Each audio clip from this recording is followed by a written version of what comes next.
influenceurs présents sur les plateformes numériques et sur TikTok notamment. Donc, je rappelle hein, que le choix de ces personnes a été fait notamment suite à une consultation citoyenne qui a été lancée par notre commission d'enquête et suite aux différents signalements que nous avons pu recevoir sur le mail de la commission d'enquête qui est toujours ouvert, lui, commission.tiktok@assemblée-nationale.fr. Alors, je rappelle aussi que notre commission d'enquête n'est pas un tribunal. Je tiens à le dire, c'est important. On n'est pas là pour juger, on n'est pas là pour punir, on est là pour comprendre, utiliser et faire en sorte que nous produisions la meilleure régulation possible. Le but, c'est d'utiliser notamment votre témoignage pour comprendre ce qui peut clocher avec TikTok et plus largement quels sont les mécanismes qui doivent être mis en place, soit au niveau du gouvernement, soit au niveau européen, pour protéger les mineurs de contenus choquants, en particulier sur TikTok, mais pas simplement. Donc aujourd'hui, c'est donc Monsieur Nasser Sari qui est Nasdaq qui est ici et qui a par ailleurs annoncé ce week-end, il me semble, suspendre ses réseaux sociaux, mais vous aurez l'occasion, monsieur, de nous le rappeler. Auparavant, je vous remercierai dans votre propos introductif de pas plus que 10 minutes. Vous pourrez commencer à nous parler, mais voilà, pas plus de 10 minutes. De déclarer euh, tout lien, tout conflit d'intérêts, donc tout ce qui est lié à vos rémunérations qui viendraient des plateformes, notamment par exemple la part que TikTok peut représenter dans votre rémunération globale, essayer de nous donner, d'estimer un peu la dimension de ce que ça peut représenter TikTok pour vous en revenus. Et je vous rappelle également que l'article 6 de l'ordonnance du 17 novembre 1958 relative au fonctionnement des assemblées parlementaires impose aux personnes auditionnées par une commission d'enquête de prêter serment, de dire la vérité, toute la vérité et rien que la vérité. C'est pourquoi je vous invite à allumer votre micro devant vous, à lever la main droite et à dire je le jure. Je le jure. Merci. Donc, vous pouvez commencer votre propos liminaire en commençant peut-être par nous expliquer voilà, quelle part TikTok représente dans les revenus que vous pouvez percevoir et voilà, comment ça s'organise tout ça. Bon, bah écoutez, tout d'abord, merci pour votre invitation. Je vous le dis en toute honnêteté, c'est pas facile pour moi de me retrouver devant tant de personnes qui me regardent. Pour répondre à votre question, TikTok, pour moi, en termes de rémunération, ça signifie, c'est rien, quasi rien. J'ai presque jamais touché d'argent. Genre, c'est vraiment. Si je devais donner un pourcentage sur mes autres rémunérations d'autres réseaux, je pense que ça représente 0,1%. Vous pouvez nous donner un peu une idée de comment ça se structure, vos rémunérations en Sur ordre de TikTok? grandeur, et sur TikTok et de manière générale, en volume, enfin, Ah, sur qu'on même sur comprenne les ouais, autres ce que ça plateformes. représente, ouais, ouais, ouais, Même sur les autres ouais, plateformes. ouais, qu'on Ok, comprenne ouais. Le modèle d'accord. économique en fait. Mais je suis. Genre, je dois vous donner le salaire de mes autres plateformes. Pas C'est- précisément, mais Je suis venu globalement, ici en pour ordre de répondre grandeur. sur une commission Pardon. sur TikTok. Bah, en fait, on fait une commission d'enquête sur TikTok, mais on veut comprendre en fait plus largement le modèle économique des réseaux sociaux et ce qui fait que où est-ce que vous gagnez de l'argent en fait, par quel biais en fait.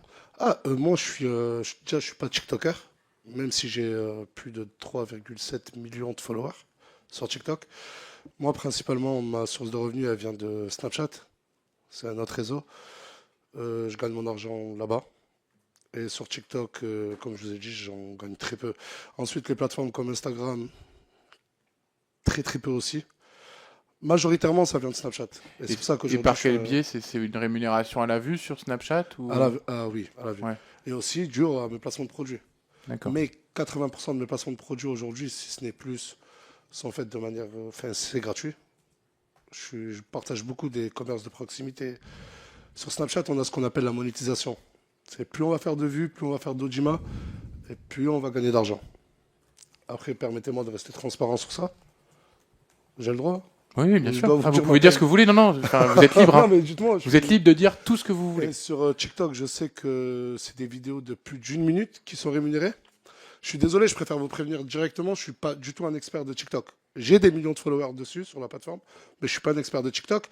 Et sur TikTok, c'est les vidéos de plus d'une minute qui sont rémunérées, ou les lives. Les lives quand des gens font des dons. Et moi, à mon actif, je crois que j'ai qu'une petite soixantaine de vidéos sur TikTok. J'ai créé un compte, je crois que c'était en 2020. fin 2020. Je pense que voilà, en 4 ans, j'ai fait que non, 2 vidéos de plus d'une minute, et j'ai dû lancer peut-être 10 lives. Pour être encore plus transparent, je pense que j'ai pas dépassé la barre des 5 000 € sur TikTok en 5 ans. Merci. Est-ce qu'il y a d'autres choses que vous voulez nous dire dans votre propos liminaire ou on passe directement aux questions de Madame la rapporteure? Bah, j'aimerais appuyer sur le fait que je suis un Snapchatter. TikTok, j'y vais plus en tant qu'utilisateur que créateur de contenu. Même moi, je suis victime du succès de TikTok. C'est bien noté. Madame la rapporteure. Micro, merci. Merci beaucoup. Merci de votre présence. En effet, j'entends bien que vous avez assez peu de contenu, en tout cas que vous ne privilégiez pas TikTok, mais nous, ce qui nous intéresse de savoir, c'est en effet pourquoi vous êtes rendu sur cette plateforme. Qu'est-ce que vous voyez comme différence sur TikTok par rapport aux autres, notamment dans les contenus qui sont peut-être mis en avant. Vous voyez, on a beaucoup travaillé sur l'algorithme et sur le fait qu'ils mettent l'algorithme a tendance à mettre en avant des contenus qui peuvent être des contenus un peu chocs, parce que c'est ça qui fonctionne évidemment, qui retient l'attention du public de manière générale et du jeune public. C'est beaucoup d'experts qui nous l'expliquent. Mais vous pourrez, d'ailleurs, si vous n'êtes pas d'accord, vous pourrez tout à fait me répondre là-dessus. Et j'entends aussi qu'il y a peu de contenu de votre part sur TikTok. Pour autant, vous êtes en effet suivi par 3,7 millions de personnes. Et je voulais savoir un petit peu si vous aviez une connaissance de votre communauté. C'est-à-dire, est-ce qu'il y a beaucoup de jeunes et particulièrement beaucoup de mineurs, parce que vous savez que notre commission d'enquête, elle se centre vraiment sur les mineurs. Donc, est-ce que vous avez, que ce soit dans les messages qui vous sont envoyés ou peut-être une façon de savoir s'il y a beaucoup de mineurs dans votre communauté? Vous avez posé énormément de questions. Je vais essayer de m'en souvenir. Ok, d'accord. De base, moi, comme je vous ai dit, j'avais créé un compte, mais j'étais un simple utilisateur et pas un créateur de contenu. Mais c'est quand j'ai vu que toutes mes vidéos sont relayées sur TikTok et qu'elles prenaient des fois même plus d'ampleur que sur mon réseau principal qui est Snapchat, je me suis dit pourquoi pas me lancer. Écoutez, TikTok, je vais utiliser des termes de créateur de contenu, hein. Pour percer, TikTok c'est un tremplin. Pour booster ses vidéos, TikTok c'est un tremplin.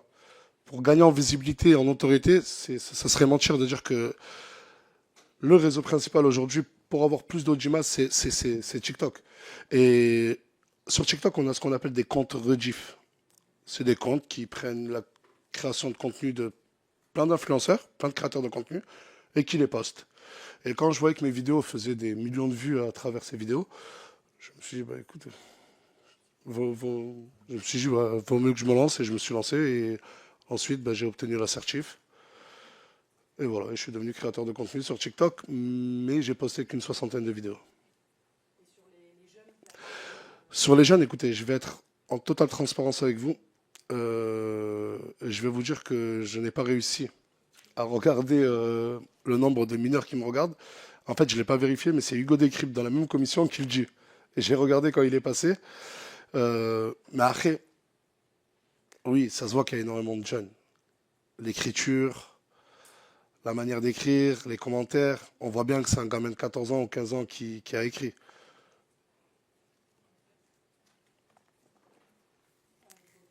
Chaque fois, merci beaucoup. Et ma question, ce sera donc, est-ce que vous considérez que sachant qu'en effet, il y a probablement beaucoup de mineurs qui vous suivent, et sachant qu'en effet, vous le savez, même des mineurs en dessous de 13 ans, même si 13 ans est normalement l'âge à partir duquel, non mais je sais bien que vous n'avez pas le détail, mais on peut supposer, si vous voulez, votre nom, il est beaucoup ressorti dans le questionnaire qu'on a envoyé, l'enquête publique qu'on a lancée et qui a été, qui a eu beaucoup de succès, et parmi les personnes qui ont répondu, beaucoup de jeunes, et on voit bien que votre nom, il ressort beaucoup, donc sans doute que vous êtes en effet assez connu et donc assez regardé chez les jeunes, parfois chez les très jeunes. Et donc, est-ce que vous considérez que votre contenu, il peut être abordé par des mineurs et par des très jeunes en particulier? Moi, en fait, je ne le vois pas avec des stats. J'ai encore la chance de vivre en France, plus précisément à Perpignan, dans mon quartier à Saint-Jacques, quartier Saint-Jacques. C'est là-bas où je me suis fait connaître, c'est là-bas où j'ai commencé mes vidéos. Ça fait maintenant 6 ans que je suis sur les réseaux sociaux et que je suis créateur de contenu. Et je vois énormément de familles. Il y a autant de papas et mamans qui prennent des photos avec moi que de jeunes enfants. Je le reconnais. Ensuite, moi, je le vois aussi par rapport à... Vous pouvez le voir dans la presse, hein, bien avant cette commission. énormément de jeunes mineurs qui fuguent de leur ville pour venir à Perpignan. J'ai vu des enfants de 10 ans. J'ai vu des enfants de 10 ans, 11 ans, à 2 heures du matin en train d'attendre au quartier Saint-Jacques, en train de dire je veux voir Nasdaq. Ah ben oui, je suis en train de vous le dire. Et j'ai déjà répondu avant à la presse, pas aujourd'hui, mais dans de nombreuses interviews, sur mes réseaux, c'est devenu aussi un fléau pour moi. Vous savez, mon adresse, elle a fuité sur Internet. On a tous les jours entre 200 et 300 personnes qui viennent devant la maison, sans compter les milliers de personnes qui viennent. En effet, moi, quand, en tant que rapporteur, reçu un certain nombre de mails de personnes, alors c'est pas forcément le sujet, c'est un sujet connexe, mais de personnes de votre quartier qui aussi se plaignent des effets collatéraux, on va dire, de ce qui se passe chez vous. Mais donc vous êtes quand même indirectement responsable de ces jeunes qui viennent, parce que s'ils viennent, c'est qu'ils ont bien vu que d'autres jeunes auparavant étaient venus et avaient obtenu l'hébergement, de l'argent, une notoriété peut-être. Donc vous êtes quand même responsable de ça. Non, non, non. Oui, je reconnais, je reconnais que j'ai une part de responsabilité, mais il faut voir les vidéos que je fais. Quand moi, un gamin de 10 ans vient au quartier Saint-Jacques, j'appelle de suite, premier réflexe, sa maman. Et quand sa maman me dit, gardez-le avec vous, il vous aime trop. Vous ne pensez pas que les parents ont une part de responsabilité?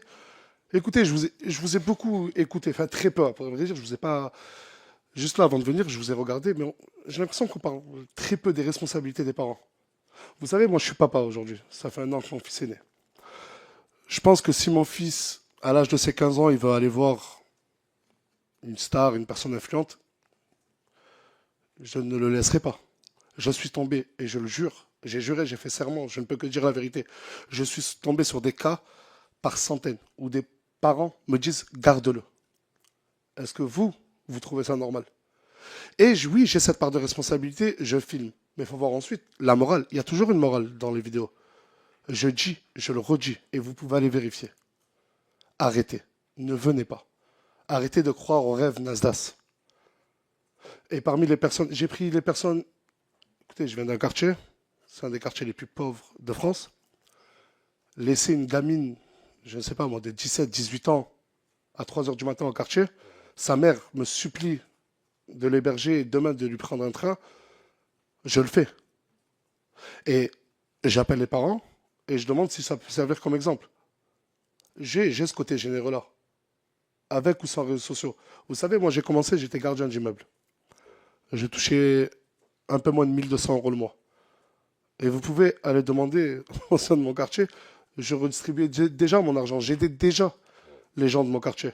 Mais je ne savais pas en aucun cas que ça allait faire un effet boule de neige. Et c'est pour ça que cette dernière année, j'ai ralenti énormément, énormément sur les vidéos, sur les dons. Je le fais, mais je ne le filme plus. J'ai cette responsabilité, oui, mais derrière mes vidéos, je le dis, arrêtez de venir. Je l'ai dit, et comme je vous l'ai dit, vous pouvez aller vérifier. Mais il y a aussi, je suis désolé, mais une responsabilité parentale. Moi, ces gamins, je suis ni leur père ni leur mère. Et si le papa et la maman pensent que c'est normal que leur enfant de 14 ans soit à 600 km de chez eux, qu'il ait fraudé le train, ça aussi c'est alarmant. Et eux aussi ont leur responsabilité. Alors, c'est peut-être l'histoire dans l'histoire, mais il y a aussi beaucoup de jeunes qui sont des jeunes de foyer, donc qui relèvent de l'aide sociale à l'enfance. Donc, ça leur fait genre une espèce de double peine, de double désillusion, c'est-à-dire qu'ils ont à la fois dû subir des choses, de la part de leurs parents, et ensuite se retrouvent à être aérés dans les rues et dans votre quartier pour essayer de peut-être d'obtenir quelque chose. Ça reste quand même un vrai sujet problématique, et donc vous en avez conscience. Mais qu'est-ce que vous faites? Si d'une main vous dites qu'en effet c'est pas bien, qu'ils doivent pas devenir, mais de l'autre vous continuez à alimenter cette espèce d'espoir, on voit bien que c'est peine. Non mais, madame, je ne vais pas arrêter de vivre. Je ne vais pas arrêter de créer du contenu. Écoutez, moi, j'ai une responsabilité, je l'assume pleinement. Je demande, et je vous l'ai dit, je prends parole devant des millions de personnes. Vous savez, je ne m'en vante pas en toute modestie, en 1 heure, je tourne entre 2 et 3 millions de vues sur Snapchat. Je peux vous le montrer. Et devant ces millions de personnes qui me regardent, je reçois aussi énormément de vagues d'insultes. Quand tu veux plus aider, t'as changé Nasdaq, je reçois une vague d'harcèlement, mais je m'en fous. Je fais, je dis. Et à Perpignan, il y a même une équipe d'amis qui m'entoure, appelle la police. Appelle la police. Quand il y a des jeunes qui viennent, la police me disent, Nas, est-ce qu'ils me montrent des photos? Je leur dis, ouais, il était là ce matin. Mais c'est pas pour autant que je vais... Écoutez, avant que ça devienne un fléau, je le faisais déjà. J'aime aider, en toute modestie, je suis généreux. Je vous l'ai dit, j'ai ralenti. Entre il y a 3 ans et cette dernière année-là, j'ai peut-être ralenti à 80-90%. Et c'est pour ça que je me suis même isolé dans une villa. Mais j'ai fait. Aujourd'hui, vous me dire que je le condamne, mais je continue. Non, je le condamne et je ralentis. Mais je ne peux pas m'arrêter. Dans ce cas-là, sinon on accuse tout le monde de tout. Je suis désolé, j'ai fait des choses, j'ai fait de la prévention. J'ai demandé d'arrêter. Ce qui se passe à Perpignan, avec la police, etc., limite, on les aide des fois à récupérer ces mêmes jeunes. Avant de laisser en effet la place, oui. Revenir. Et sur les jeunes, c'est vrai qu'il me fait bien de me faire penser, les jeunes de foyer, ça représente beaucoup de jeunes, beaucoup de jeunes. Écoutez, je ne suis pas un expert en tout ce qui est éducation nationale, les jeunes, foyers, etc. Mais j'entends des témoignages venant de ces jeunes. Est-ce que c'est normal que ces mêmes jeunes-là fuguent, quitte à dormir dehors pour venir voir Nasdaq, pour plus se sentir en sécurité des fois que dans certains foyers? C'est peut-être pas une autre question que là qu'il faut soulever. J'ai vu par des vidéos, j'ai entendu des témoignages de ces jeunes-là. Nas, on ne veut pas dormir chez toi. On veut juste être en sécurité dans ton quartier, s'il te plaît. Et j'ai fait serment. J'ai porté serment là, il y a quelques minutes en arrière. Tout ce que je dis, c'est la vérité. Il y a aussi cette responsabilité de l'État. Non ? Bien répondre. Oui, non, mais alors pour le coup, je connais très bien ce sujet de l'aide sociale à l'enfance. Il y a une commission d'enquête qui s'est tenue juste avant et que je présidais. Donc le sujet, en effet, n'est pas d'évincer des problématiques que notre pays traverse. Et évidemment, l'aide sociale à l'enfance, c'est un vrai sujet. C'est une politique qui aujourd'hui mérite beaucoup plus de moyens qu'elle n'en a aujourd'hui, mais c'est pas le sujet. Enfin, j'allais dire, vous rajoutez de la misère à la misère, c'est-à-dire que vous ne résolvez pas leurs problèmes à ces jeunes-là. Et puis alors, attendez, je vous laisse réagir à ça, et ensuite, puis après, je laisserai la parole à mes collègues députés. Mais ma question, c'est ensuite par rapport à ce que vous pouvez expliquer vos propos tenus récemment sur le fait que vous alliez quitter les réseaux sociaux. Est-ce que vous pouvez ensuite nous en dire un peu plus sur les motivations? Je rajoute de la misère. Non, ça, je ne peux pas vous laisser le dire. Ça, c'est pas vrai. Sortez-moi une seule vidéo, où j'ai demandé à ces jeunes de venir. Sortez-moi une centaine de vidéos où j'ai demandé à arrêter à ces mêmes jeunes, d'arrêter de venir. Qu'est-ce que vous voulez que je fasse de plus? On peut collaborer ensemble. On peut même, si vous voulez, travailler ensemble. Et dites-moi, vous, ce que je dois faire. Mais non, mais là, c'est moi aussi, je vous pose des questions. Qu'est-ce que je dois faire quoi de plus? Mais dites-moi, parce que c'est bien facile de m'accuser de rajouter de la misère sur de la misère, mais qu'est-ce que je dois faire de plus? Prendre parole. Dans des cas où j'aide la police, des fois même vous savez, mais il y a une réalité de terrain. Vous pouvez pas, je ne peux pas vous laisser dire ça. Je ne leur ai jamais demandé de venir. Oui, non. Mais c'est pas parce que non, mais attendez. C'est pas parce que j'aime. Vous savez, il y a des clips de rap, il y a des films, il y a tout type d'art. D'accord? C'est pas parce que je vois que. On va tomber dans la bêtise, je suis désolé. C'est pas parce que j'ai vu que Omar Sy, dans le film Intouchable, il aidait une personne que je vais aller camper devant chez lui. Ah, mais faut. Non, mais dans ce cas-là, non, mais je vous ai prévenu, on va tomber dans la bêtise. Mais non, mais qu'est-ce qu'en fait vous êtes en train de me demander à moi, créateur de contenu, d'arrêter mon quartier, car ça donne envie à d'autres jeunes sous la responsabilité de l'État de venir. C'est ce que vous êtes en train de me dire? Oui. Du coup, je n'exerce plus mon métier. Du coup, je ne crée plus de contenu. Du coup, vous me dictez ce que je dois créer comme contenu. Ah non, Nasdaq, tu ne dois pas aider ces jeunes-là parce que ça fait un appel d'air, tout le monde vient, ça crée un effet de boule de neige. Je fais de la prévention. Je demande à ces jeunes de ne pas venir. Mais comme je vous ai dit, je ne peux pas m'arrêter de vivre.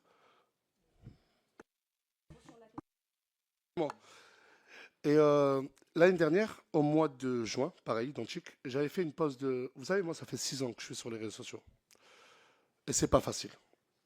Il y a beaucoup de créateurs de contenu qui sont passés avant moi. Et vous savez, nous aussi, mentalement, c'est très dur pour nous aussi. Je sais que beaucoup sur Internet vont rigoler, vont dire non mais... Je me suis rendu compte qu'il y a beaucoup de choses que je n'arrive plus à maîtriser. Je le reconnais, hein. Et j'ai pris une décision, pas la semaine dernière. Cette décision auprès de mon équipe, elle est déjà prise, ça fait 3 mois.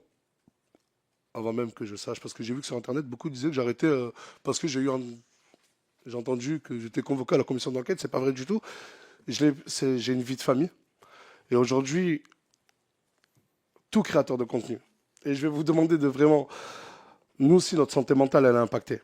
TikTok, vous savez, ils ont un algorithme qui est juste incroyable, tout comme les autres plateformes. Vous savez, la santé mentale d'un créateur de contenu dépend aussi beaucoup de son taux d'audience, son nombre de vues. C'est cette course aux vues, cette course à l'audimat, cette course au buzz. Je pense que vous avez déjà tous entendu le terme buzz. La pression, oui. Qui nous pousse des fois, nous, créateurs de contenu, à poster des choses sans même en être conscient, vous voyez. Je ne me dédouane pas du contenu que j'ai pu poster ou ceux de mes collègues créateurs de contenu, mais on a cette certaine forme de pression. Et aujourd'hui, le métier de créateur de contenu, c'est un métier. C'est un métier. Qui m'a formé à moi à être connu, à avoir des millions de personnes qui me regardent tous les jours, savoir ce que je dois dire, ce que je dois faire. Je ne me dédouane pas, je suis responsable de toutes les erreurs que j'ai pu faire. Mais si, à 7 ans en arrière, on m'aurait dit oui, Nasser, un jour tout le monde t'appellera Nasdaq, ton nom de scène, ta vie changera et des milliers de jeunes et de familles viendront te voir, certains viendront tatouer avec Nasdaq sur le bras. Je ne l'aurais jamais cru. Personne ne m'a formé à ça. Et aujourd'hui, je pense que pour moi, je ne sais pas si j'arrête totalement, définitivement, mais c'est une décision sage. Et quand j'arrête là, j'arrête pour peut-être 1, 2 ans, 3 ans, je ne reviendrai pas avant. Ça, c'est sûr. Je perds énormément d'argent. Plus on est actif sur les réseaux, plus on fait de vues, plus on gagne de l'argent. Vous gagnez combien par mois en moyenne? Je sais pas. En ordre de grandeur, vous avez une idée un peu, non?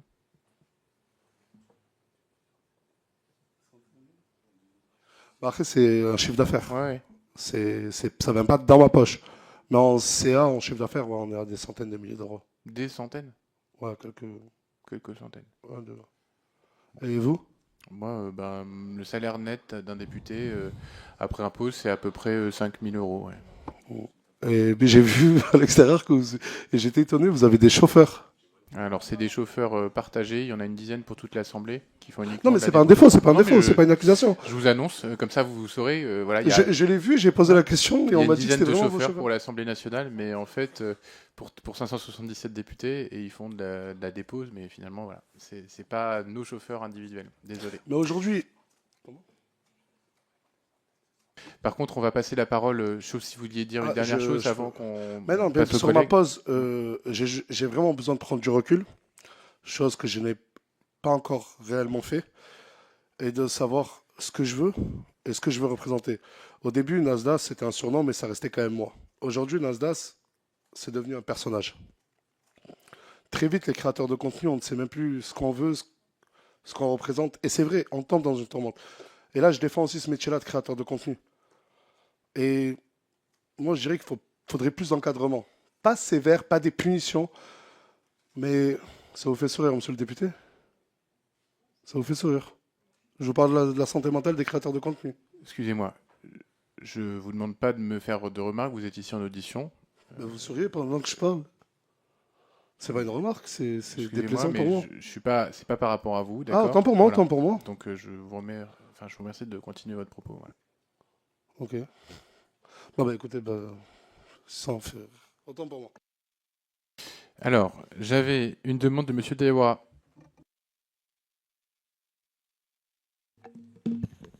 Oui, bonjour tout le monde, chers collègues, bonjour à l'équipe. Juste simplement pour revenir déjà dans un premier temps sur ce que vous évoquiez il y a quelques minutes, sur les responsabilités, notamment des parents. Moi, j'en dis ce qu'on vient pas. Bien évidemment, les parents sont sont aussi les premiers responsables dans l'éducation de leurs enfants. Ensuite, il y a la société et notamment l'éducation nationale, l'ASE, etc. Il n'y a pas de souci là-dessus. Cela étant dit, en raison notamment de la viralité de vos réseaux sociaux, je pense que, en quelque sorte, comme me disait un médecin, on peut parfois, à travers un certain nombre de médicaments, être le poison et l'antidote à la fois.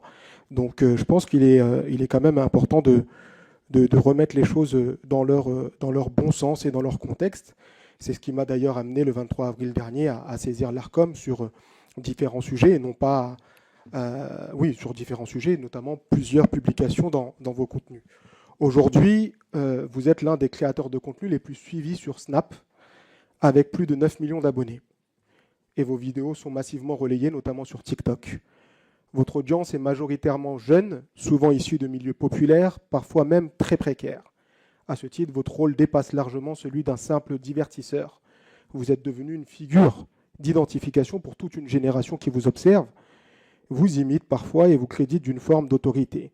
À vos débuts notamment, puisque certains de mes collaborateurs notamment vous suivaient, en tout cas c'est ce que j'ai cru comprendre, vos contenus visaient à montrer une image positive et festive de votre quartier que vous avez cité tout à l'heure, contribuant à redonner notamment de la visibilité à des territoires trop souvent stigmatisés. Mais force est de constater que votre ligne éditoriale a profondément évolué avec le temps. Aujourd'hui, votre production repose de plus en plus sur une mise en scène assez violente, qu'elle soit physique, psychologique ou symbolique. On y voit des personnes souvent vulnérables, filmées dans des situations de mise en concurrence assez dégradantes, de mots-clés répétés, d'encouragement à des comportements parfois même discriminatoires et misogynes. Et j'en ai même été, puisque j'en avais vu un et j'ai été particulièrement heurté par celui-ci, et certaines d'entre elles semblent psychologiquement fragiles, socialement dépendantes, voire financièrement sous emprise. Et là, j'aimerais revenir sur ce que vous disiez sur l'ASE également. Vous avez raison, l'État est le pire parent des jeunes et des enfants, notamment placés à l'ASE. Ça, c'est une réalité, personne n'en disconvient. Et Madame la Présidente l'évoquait tout à l'heure. Cela étant dit, comme je disais tout à l'heure, pour moi, vous êtes en quelque sorte aussi parfois dans cette position du poison et de l'antidote. Dans le contexte en question, puisqu'on me presse un peu, permettez-moi de vous poser quand même 2-3 questions. Avez-vous conscience, justement, et vous l'avez dit aussi, de l'influence que vous exercez sur cette jeunesse ? Avez-vous conscience que vos choix de mise en scène participent justement à façonner parfois durablement leur rapport aux autres, notamment à la violence à l'égard des femmes, de la réussite sociale, etc. Et au regard de cette influence, êtes-vous prêt à assumer la responsabilité qui découle de votre exposition publique, non pas seulement en termes de notoriété et de rentabilité, mais en termes d'exemplarité et d'impact social? Je vous remercie.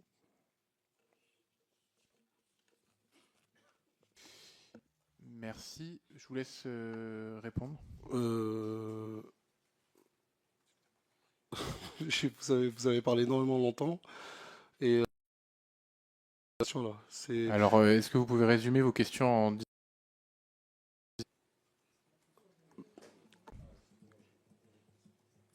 Mes questions, c'était: avez-vous conscience de l'influence que vous exercez sur cette jeunesse? Avez-vous conscience que vos choix de mise en scène participent à façonner parfois durablement les rapports aux autres, à la violence, aux femmes, à la réussite sociale?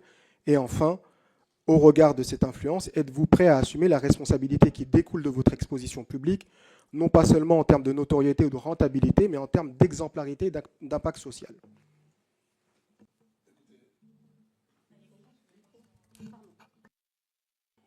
Je vais essayer de répondre à vos questions une par une. Bien sûr que j'ai conscience de la responsabilité de mon influence envers les jeunes, mais vous dites que je suis très suivi par les jeunes, mais il me faudrait des chiffres. Vous en avez? Par les mineurs. Est-ce que vous avez des chiffres? Parce que c'est bien beau de tenir des beaux discours, mais est-ce que vous avez des chiffres? Moi, j'en ai. Sur Snapchat, mon réseau principal, à plus de 87%, c'est des majeurs. Et ma plus grosse communauté, c'est les 25-36 ans. C'est bien beau d'insinuer que je ne suis suivi que par des mineurs, etc. C'est ici. C'est en direct. Et moi, écoutez, quand je crée mon contenu, aujourd'hui, dehors, il y a eu ce fléau de pas que de jeunes. Ce n'est pas une majorité. J'ai énormément de personnes qui viennent sur Perpignan pour voir Nasdaq. C'est très difficile pour moi aujourd'hui d'être une personne normale, entre guillemets, et de pouvoir exercer mon métier à l'extérieur de cette maison-là. Du coup, je suis enfermé avec des amis à moi et on crée du contenu. Que ça plaise ou que ça en déplaise, que ça déplaise, je le comprends. Mais il faut savoir que toutes les vidéos sont... C'est vraiment fait pour divertir les gens. Divertir les gens, et c'est pour ça qu'aujourd'hui, on est regardé par autant de millions de personnes. Certains, comme vous dites, me critiquent, et critiquent ma manière de faire, mais combien y adhèrent? Je pense que bien plus. En toute modestie, bien plus. Et j'ai tellement conscience que ça fait 3 mois que j'ai pris la décision de prendre de prendre une pause. Peut-être que je vais revenir, peut-être pas sur les réseaux. Et surtout, si un jour, comme j'ai dit à mes équipes, si un jour je reviens, en toute honnêteté, j'ai dit si un jour je reviens sur les réseaux, je veux clairement changer d'air. Aujourd'hui, comme c'est vous dire, hein, je suis devenu peut-être aussi un symbole. Et même moi, comme je vous ai dit tout à l'heure sur la santé mentale des créateurs de contenu, peut-être que même moi, je me suis perdu sur ce que je représentais et aujourd'hui ce que je propose.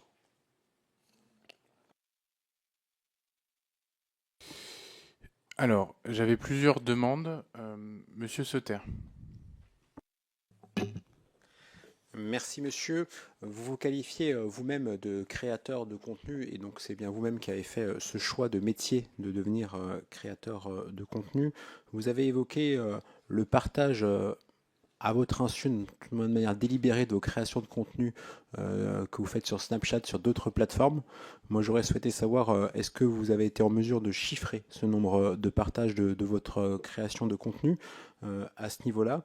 Vous évoquez également le fait que vous mettez, que vous devenez un personnage de scène au fil des années de votre exercice de créateur de contenu.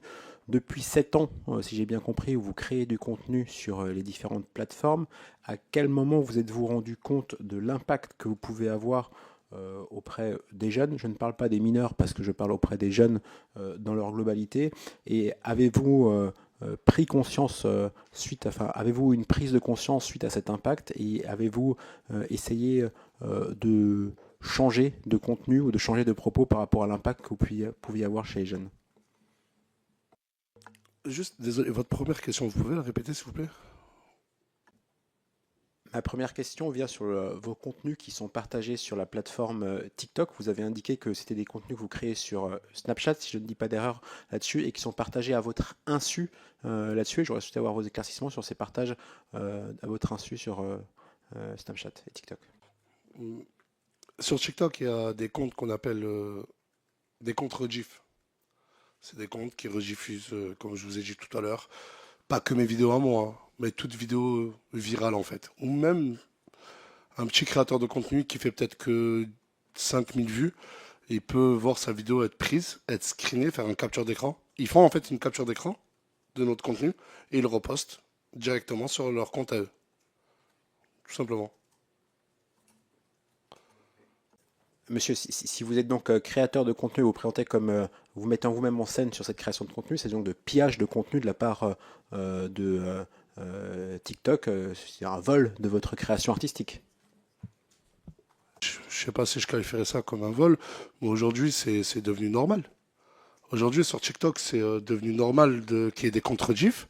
Il y en a par milliers, hein, pas par centaines, c'est des milliers de comptes qui n'ont ni nom, ni prénom, ni tête. Ils n'ont pas d'identité. Ils s'appellent juste compte rediff ou rediff exclu et qui vont tout reprendre. Ils vont reprendre les vidéos de Nasdaq, ils vont reprendre, je sais pas moi, les vidéos d'autres créateurs de contenu. Et si vous qualifiez ça de vol, après, ils m'ont pas demandé la permission. Ça, c'est vrai. Et ils le repostent directement sur TikTok. Et c'est vrai. Aussi, il y a aussi les fins comptes Nasdaq. Il y a énormément d'usurpation d'identité. Mais ça, c'est pas que sur TikTok, c'est un peu de partout. Sur tous les réseaux.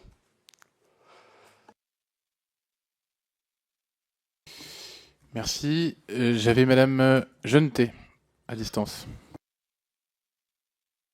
Oui, merci beaucoup, Monsieur le Président.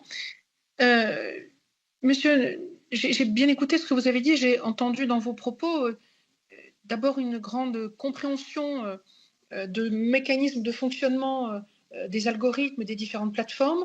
Vous avez exprimé une sensibilité à l'impact que ça pouvait avoir sur les jeunes. Vous avez même émis une forme de critique très policée, mais critique quand même vis-à-vis des parents dans l'utilisation que ces jeunes font de ces contenus. Donc j'ai bien senti, me semble-t-il, que vous aviez quand même quelques réserves, que vous comprenez l'impact de ces contenus. Et vous avez exprimé, moi, il me semble-t-il, quelques réserves justement sur l'impact de ces contenus. Alors ma question est très simple, puisque vous êtes créateur de contenu et que vous maîtrisez très très bien ces contenus, ces plateformes, pardon, quelles sont les recommandations que vous, créateur de contenu, feriez pour limiter les effets négatifs d'une plateforme comme TikTok sur des mineurs? C'est le thème exactement de notre commission d'enquête. Donc, quelles sont les recommandations que vous, créateurs de contenu, souhaiteriez faire? Je ne parle pas des parents, vous les avez évoqués. Hein. Au-delà des parents, on n'est pas sur les parents, sur le reste. Merci. Écoutez, merci pour votre question, mais c'est très compliqué d'y répondre. Aujourd'hui, malheureusement, il y a un impact. Oui, il y a un impact sur la santé mentale des jeunes, et pas que des jeunes aussi, des personnes plus âgées, que ce soit sur TikTok ou ailleurs. Mais malheureusement, je n'ai pas cette baguette magique et je n'ai pas cette solution miracle. La vraie question, la vraie question qu'on doit se poser, c'est pas un peu trop tard.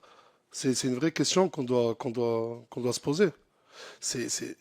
TikTok, ça fait, je crois, plusieurs années là, Enfin, TikTok, c'est l'application la plus utilisée dans le monde. Et ça fait plusieurs années qu'elle l'est. C'est bien de réagir. Mais écoutez, il y a des solutions. Limiter le nombre d'heures, mais comment faire? Je ne fais pas votre métier. Et malheureusement, voilà, vous avez l'honneur d'être député ou d'autres, représentant de l'État. Mais c'est un problème bien... Je peux finir? TikTok, en gros, ça a pris une ampleur tellement grande. Je vous le dis, bon courage à vous. Si vous devez prendre des mesures, ça va pas être facile. Après, nous, créateurs de contenu, on a aussi notre part de responsabilité parce que nous, je vous le dis en toute honnêteté, notre objectif quand on fait une vidéo, c'est qu'elle soit regardée. Voilà. Moi, après, j'ai pris plusieurs mesures, mais sur Twitch, moi, je fais pas de live sur TikTok. J'en ai fait très, très rarement. Mais je me suis lancé sur les lives Twitch et je n'ai jamais lancé de live ou très rarement de live avant minuit pour faire en sorte qu'un maximum de mineurs puissent me regarder. Et ça, c'est vérifiable. Et voilà. Major. C'est bon, vous avez répondu. Ok. Monsieur Vermorel. Merci, Monsieur le Président. Monsieur Sarri, vous avez le devoir de signaler tout conflit d'intérêts à cette commission. Et donc moi, j'ai une question simple à vous poser. Est-ce qu'il y a des députés ici que vous connaissez? Et si oui, quels sont les liens qui vous unissent avec eux? Est-ce qu'il y a ici, dans cette salle, des députés que vous connaissez? Est-ce qu'il y en a certains avec lesquels et comment vous les connaissez? Et après, la deuxième question, j'aurais une deuxième question à vous poser sur le fond. Des députés que je connais, je vous ai vu à la télé. Mais est-ce que ça veut dire que je le connais? Je connais M. Delogu. Je l'ai vu à la télé aussi. Et après, attendez, laissez-moi regarder tous les visages. Non. Enfin, non. Non. Et pourquoi? On a été plusieurs, en tout cas moi je l'ai vu, à voir Monsieur Delogu vous orienter votre réponse sur les revenus tout au début, qui étaient les vôtres dans le cadre des réseaux sociaux. D'accord, mais donc c'était surprenant parce que nous-mêmes portons rarement, avons rarement une attention directe à l'égard d'un auditionné. Donc c'est pour cette raison, je pense. Bon, je suis désolé, je suis président de cette commission, on va reprendre le contrôle. Monsieur Vermorel, vous aviez une deuxième question. J'ai une deuxième question à vous poser. On dit de vous que vous êtes le Robin des Bois digital, et que donc vous avez redistribué beaucoup d'argent. Est-ce que vous avez déjà distribué de l'argent à des mineurs? Est-ce que vous avez déjà distribué de l'argent à des partis politiques? Non, mais c'est quoi? C'est que... Alors, sur le... Monsieur, c'est que monsieur Vermorel, vous pourriez préciser pourquoi la commission, là, parce que là, excusez-moi. Je vais demander de préciser pourquoi vous demandez sur les partis politiques et quel est le rapport avec la commission d'enquête. Non, mais donne-moi le papier, s'il te plaît. Est-ce que vous pouvez être plus précis? Pardon. En fait, sur la question des mineurs, je pense que c'est dans le cadre de notre commission Ça, c'est d'enquête. sûr, oui. Et comme par ailleurs, on vous prête des ambitions politiques, je voulais savoir si TikTok avait permis de rémunérer des partis Voilà. politiques. Voilà. Donc du coup, je pense qu'il y a peut-être une information qui m'a échappé. Permettez-moi, voilà. mais je pensais qu'en arrivant ici, on est quand même à l'Assemblée nationale, c'est une première pour moi et c'est un honneur pour moi. Mais je pensais vraiment pas tomber sur des questions aussi floues que les vôtres. Enfin, non, mais on est à l'Assemblée nationale, c'est des questions précises. Qu'est-ce que un groupe politique? Écoutez, je n'ai jamais même fait de politique dans mes réseaux sociaux, d'accord? Je n'ai jamais versé d'argent à des groupes politiques. Monsieur le député, j'ai regardé un interview de votre part. Vous avez dit que ça n'allait pas être une punition pour nous. Mais c'est bien pire. On part sur des questions tellement hors sujet. Mais non, mais qu'est-ce que vous allez dire? Votre prochaine question. Laissez-moi terminer, s'il vous plaît. Laissez-moi terminer. Mais excusez-moi, j'ironise, hein, mais c'est quoi la prochaine? Est-ce que j'ai financé l'armée du Tchad? C'est quoi? Non. Et bref, on va revenir à la question et répondez à la. Donc, bon, sur la deuxième question, vous n'avez pas d'intention politique, on l'a compris. Sur la première question, c'était de savoir si vous aviez donné de l'argent à des mineurs. Pour revenir sur... désolé, mais parce que je suis un peu choqué de la question. Je vous le dis clairement, je ne connais pas votre nom, désolé. Je peux terminer? Monsieur va répondre sur les mineurs et après vous pourrez éventuellement rebondir, mais très rapidement parce que je veux pas que ça tourne sur non mais voilà, comme je dis, moi je suis étonné. Vous répondez sur les mineurs, non, vous mais avez non, dit mais que vous je n'avez vais pas quand même d'intention répondre. politique. Non, mais parce que c'est quand même grave la question qu'il a pu poser. Mais, je veux dire, vous avez répondu. J'ai mon droit de réponse. Vous avez pu répondre. J'ai accordé une interview où on m'a posé la question, est-ce que des convictions politiques, pour moi, est-ce que j'en ai? J'ai dit que je ferais tout pour aider mon quartier, même si devenir éboueur, ça aiderait mon quartier. Si demain devenir, je ne sais quel rôle politique, je le ferai, quitte à être éboueur. Et je ne vois pas, et je le répète, vous êtes le président de cette commission, mais qu'est-ce que des questions comme ça viennent faire ici et quel est le rapport avec TikTok? Et pour répondre sur les mineurs, oui. Ça m'est déjà arrivé, monsieur, de prendre une vingtaine de jeunes de mon quartier, les faire nettoyer les rues, repeindre les murs remplis de tags et leur donner ce sens du travail, le goût de l'effort et de les rémunérer 5 euros, 10 euros, 20 euros, grand max 50 euros. C'est vraiment des actions sociales que j'ai menées au sein de mon quartier. Parce que oui, la population là-bas se sent totalement délaissée. Totalement délaissée. On est des milliers d'habitants à Saint-Jacques. Et oui, par des actions sociales comme celles que je vous ai décrites, j'ai pu aider des jeunes. Tu nettoies le quartier, je te donne un billet de 50 euros ou de 20 euros. Oui, petit, tu n'as pas besoin de vendre de drogue. Oui, petit, tu n'es pas né, et c'est pas parce que tu as grandi dans un quartier que tu dois vendre de la drogue. Non. Il existe d'autres moyens. Vous savez, moi, les jeunes, les mineurs, les jeunes, excusez-moi du terme, mais vraiment, excusez-moi, qu'il y en a un devant moi, dans mon quartier, qui oserait insulter la France. Il y a les réseaux sociaux, il y a les vidéos. Mais ça ne s'arrête pas à ça. Il y a aussi le terrain. Et j'y suis. On va redonner la parole pour un rebond, monsieur Vermeulen, mais on ne met pas une pièce dans la machine, s'il vous plaît. Merci, Monsieur le Président. Ce n'est pas pour remettre une pièce dans la machine. Je rappelle juste le cadre, Monsieur le Président. On est dans une commission d'enquête dont je suis membre. Il semble que les députés ont quand même le droit de poser des questions. Oui, non, mais il faut aussi passer la parole aux collègues et on arrive à la fin. Donc je vous demande je termine juste. Vous me laissez 30 secondes et je termine en 30 secondes. Je dis juste que je posais une question et que la personne qui était convoquée dans cette commission d'enquête était libre ou non de répondre à cette question, mais que j'étais dans mes droits de pouvoir le faire et je vous demande, Monsieur le Président, de pouvoir garantir mes droits de parlementaire. Voilà, c'est ce que j'ai. Et si cette question ne posait aucun problème, je ne crois pas y avoir fait obstacle, voilà, chers collègues. Je vous remercie, Monsieur le Président. Non, mais poser des questions sur une assemblée, sur une commission TikTok, vous me posez des questions mais totalement hors sujet, mais comprenez-le. Vous en êtes membre, vous avez vous aussi des responsabilités. Et il y a vos collègues qui attendent pour poser des questions utiles à TikTok et utiles à la santé mentale des jeunes. Je vais vous demander d'arrêter et on va passer à la personne suivante. J'avais Madame Balage qui avait demandé la parole il y a très longtemps. Merci, Monsieur le Président, Madame la rapporteure. Mes chers collègues, Monsieur Sarri, tout d'abord, vous avez voulu minimiser l'incidence de deux choses.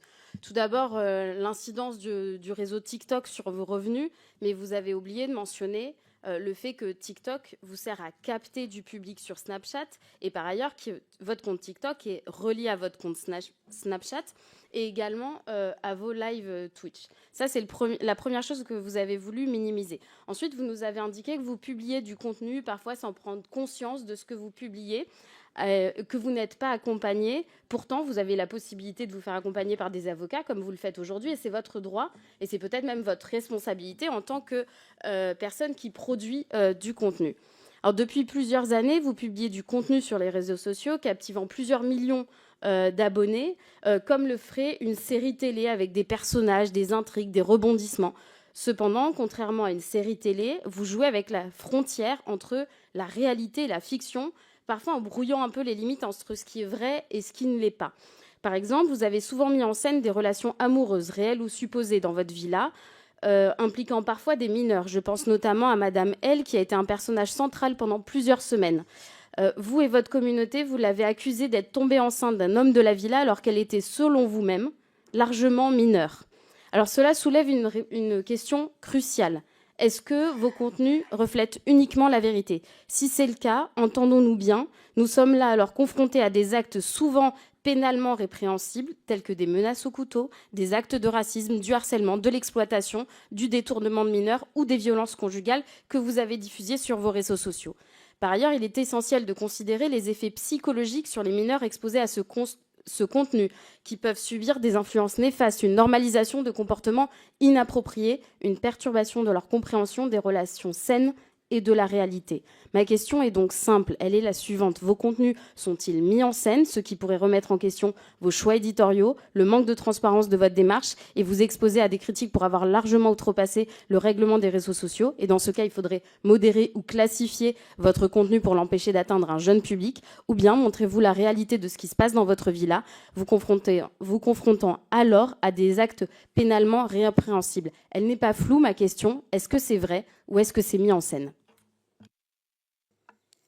Merci pour votre question. Tout d'abord, vous avez dit que j'ai minimisé mon impact sur TikTok, sur mes revenus. Je peux le prouver. Je peux le prouver. J'ai touché moins de 5 000 euros. Sur TikTok, je peux vous le prouver. En quoi j'ai minimisé?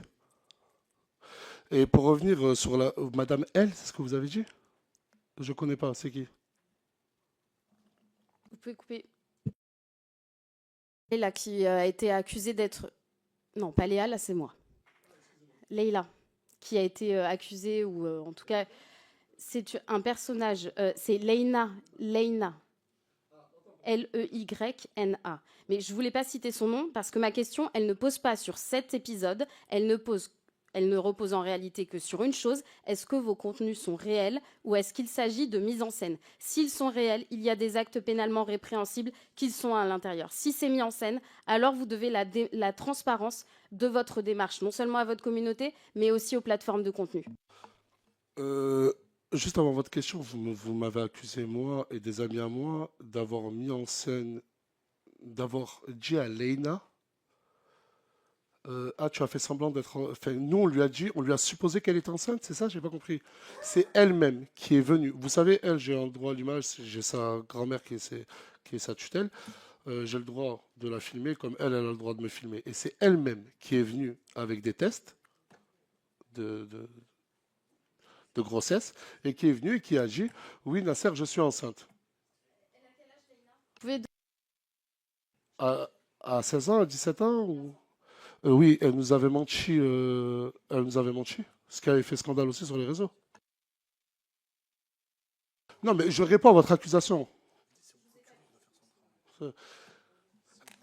Comment? Allez-y, finissez de répondre. Écoutez, moi, quand on vit en communauté, vous voyez, on vit en communauté, on est peut-être des fois une dizaine, peut-être des fois une quinzaine, et c'est un grand monde de... Des fois, mettre en scène, c'est tirer. En fait, mon contenu, je vais le tirer. Vous voyez? Et là, je ne suis pas dans un tribunal, je suis dans une commission d'enquête sur TikTok, mais encore une fois, on en revient à mon contenu Snapchat. Encore une fois. Et il y a des choses qui sont mises en scène, oui, et d'autres choses réelles. Comme quand j'aide les jeunes de mon quartier, je le fais de tout cœur. Toute personne. Parce que je crois qu'il n'y a eu que Leyna. Ensuite, les autres mineurs, c'est des jeunes de mon quartier. Et dans mon quartier, on est une grande famille. À part Leïna, on peut me citer très peu de mineurs. Ils sont tous majeurs, vaccinés et conscients d'être chez moi et ils savent pourquoi ils sont venus. Et ils savent ce qu'ils veulent faire. Aujourd'hui, Leïna, elle est très contente. Elle a plus de, je crois, 1 demi-million de followers sur TikTok. Elle qui, vous savez, quand elle est arrivée chez moi, Leïna, pour vous répondre, elle était sans domicile. Elle n'avait même pas le domicile.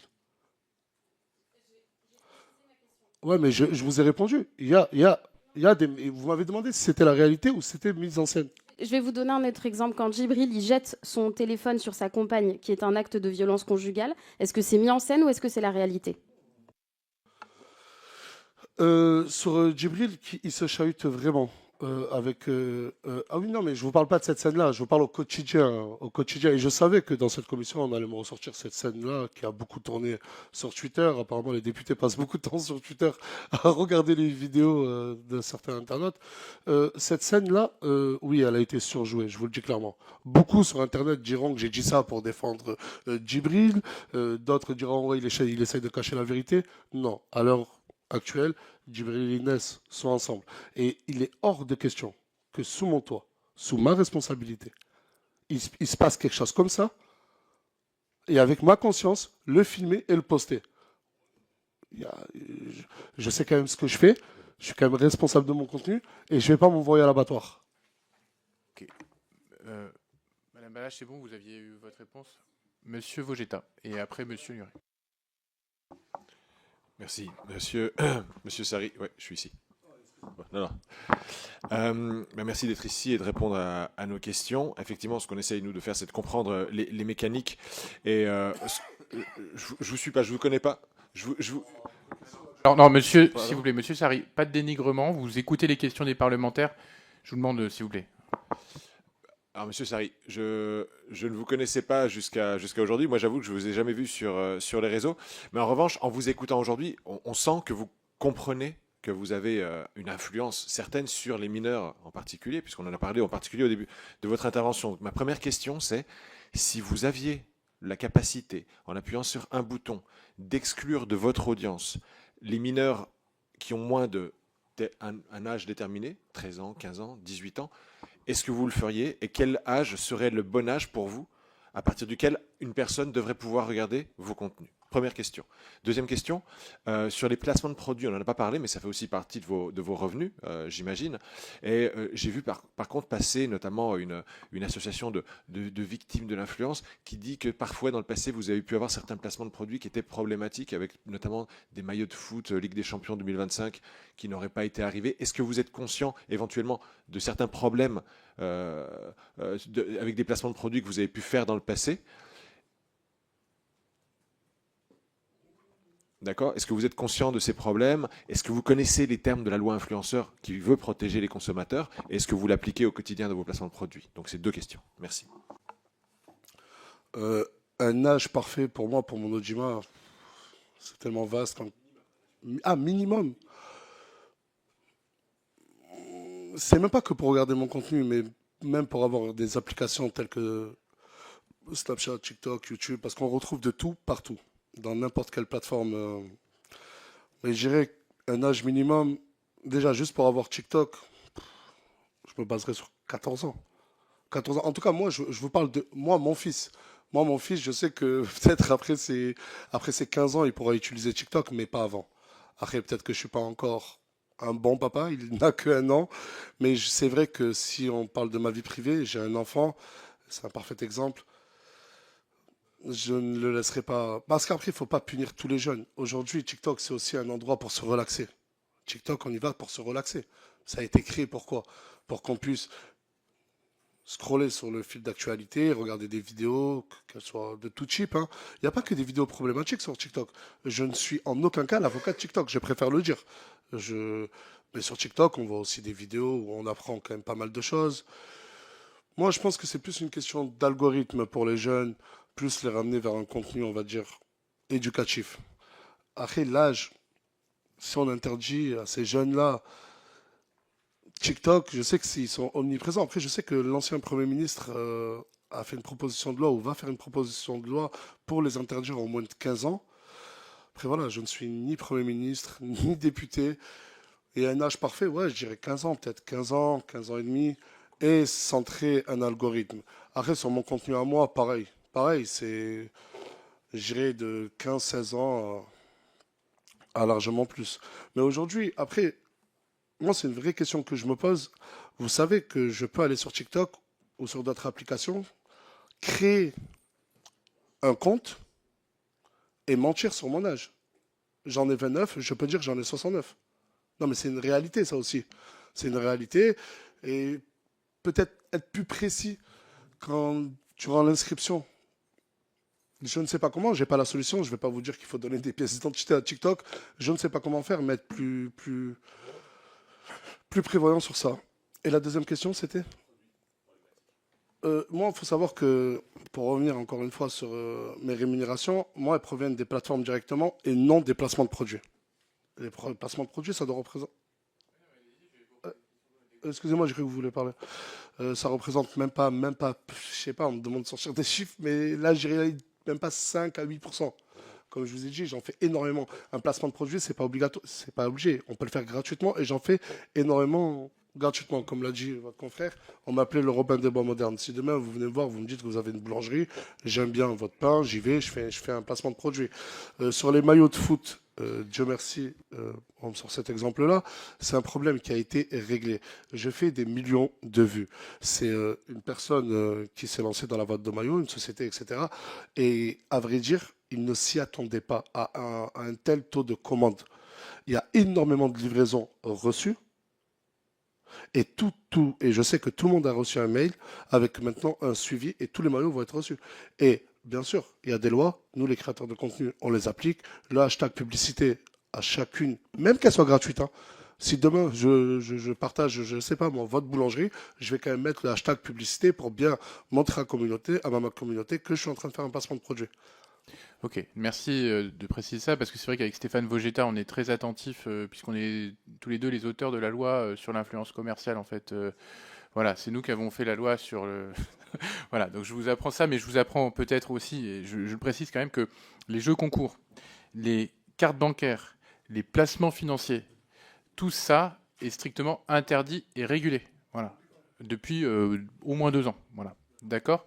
Donc, il faut, par ailleurs, dès qu'il y a tout ce qui est lié à l'argent, ça doit être agréé, enregistré par l'AMF. Donc voilà, il faut avoir conscience de ça. Il faut des mentions obligatoires sur les jeux concours. Et on a pu voir sur certains de vos contenus, mais encore une fois, je le dis, on n'est pas là pour faire la loi. Je vous le dis juste pour la suite. La loi, elle dit, si on fait un jeu concours, il faut des mentions légales. Il faut un truc très précis. Sinon, c'est des jeux concours qui peuvent... voilà, bon, on l'a respecté sur les jeux concours. Après, ensuite, avec le prestataire, il les respecte et il met les mentions légales. Bon. Mais ça, après, je vous dis la vérité, c'est pas moi, mais mon équipe voilà, qui s'en... Mais merci, je préfère le préciser parce que il y a des gens qui suivent cette audition. Il faut aussi dire qu'il y a un cadre et que nul n'est censé ignorer la loi et que n'importe qui peut être avec des placements de produits problématiques peut être derrière condamné à ça. Il y a des personnes qui l'ont été d'ailleurs. Mais vous savez, monsieur le député, j'aimerais parler de quelque chose qui me tient à cœur. Quand moi, j'avais 110 000 followers, et je parle à vous, hein, si c'est vous qui êtes derrière ces lois, cette loi. Vous savez que, je vous le dis ouvertement, ça va peut-être, il y a des gens sur Internet. Vous savez que j'ai déjà partagé du pari sportif. J'ai déjà partagé du trading. Je le dis, je plaide coupable.